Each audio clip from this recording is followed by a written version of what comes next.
Where did you get from? It's over on this road here. Oh, really? Yeah. And you were just fine. Yeah, that's right. It seems that's one of the... Thanks very much. Thanks.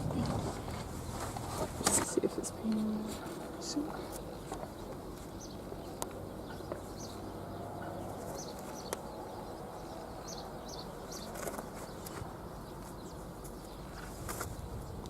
Got that. Yeah.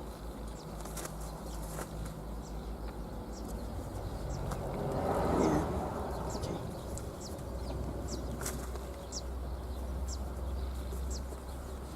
The legs don't look too bad. So today's the 19th of April, and this morning we were alerted by a runner who was going through Sujui.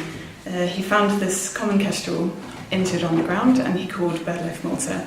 And we went to recover the bird, and we can see in the left wing here that there's quite a clear injury, which looks indicative of gunshots.